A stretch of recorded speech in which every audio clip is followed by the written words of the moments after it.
good morning lamai. Awat. ඉතින් welcome to Tulika YouTube channel.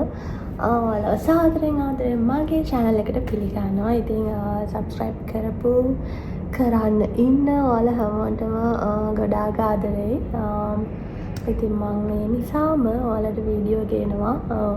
ඔයාලා බලාපොරොත්තු වෙන ඒවා, ඔයාලට ප්‍රයෝජනයක් වෙන දේවල් හැමදේම.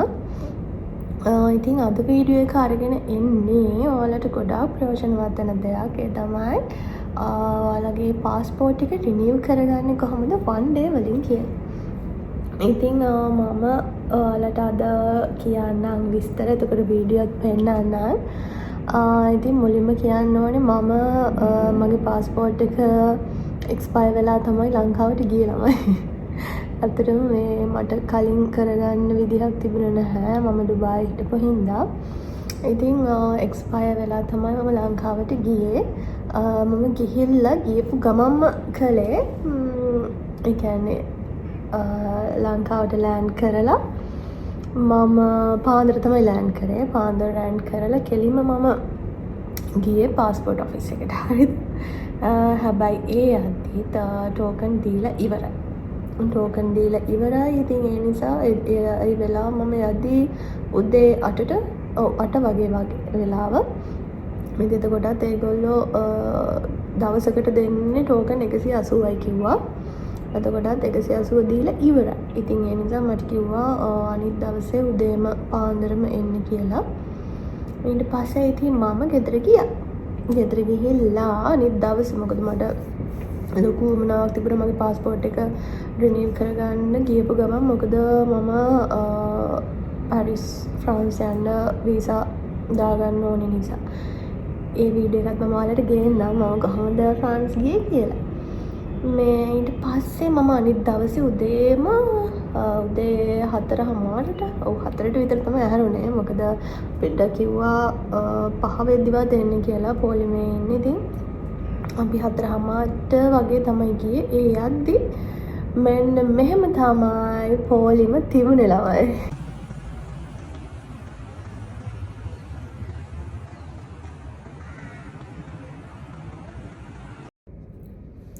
පොලිම දැක්කද? මේ ඉතින් එතකොටත් ගොඩාක් කට්ටිය පොලිමේ හිටියා අපේ 4:00ට යද්දිත්.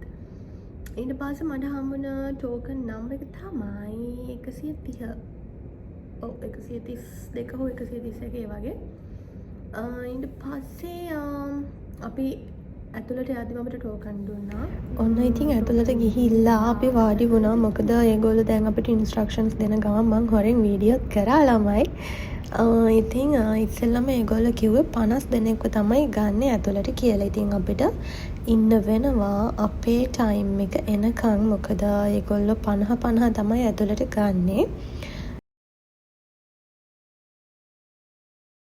100 මට හම්බුණා වගේ තමයි 132. එතකොට මට එච්චර සෙනගක් කලින් හිටියා පොලිමේ.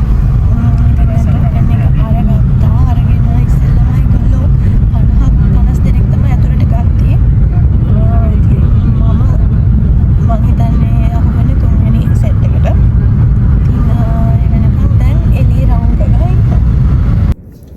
තව මට කියන්න බැරි වුණා ඔයාලට මොනවද ඕනි දේවල් කියලා. අර ඉස්සර වගේ අපොයින්ට්මන්ට් දදා ඉන්න එහෙම ඕනි නැහැ. උපැන්න සහතිකයේ ඔරිජිනල් එකකුයි. එතකොට ඒගොල්ලෝ ෆෝම් එකක් දෙනවා. ඒ ෆෝම් එක අපි ෆිල් කරන්න ඕනි. ඒකයි ෆොටෝ ටිකයි පරණ පාස්පෝර්ට් එකයි NIC කොපියයි පාස්පෝර්ට් කොපියයි NIC ඔරිජිනල් එක.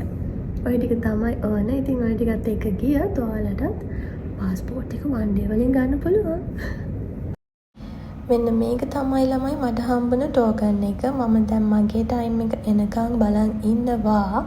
මගේ ඩොකියුමන්ට්ස් ටිකක් තුරුළු කරගෙන. ඉතින් ඒ දේවල් ටික බාර දෙන්න මෙන්න මෙතනින්.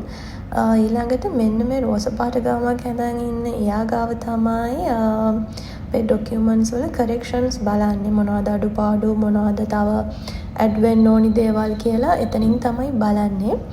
ඊට පස්සේ එතනින් එහා පැත්තේ කවුන්ටර් මේ පොලිමක තියෙන්නේ.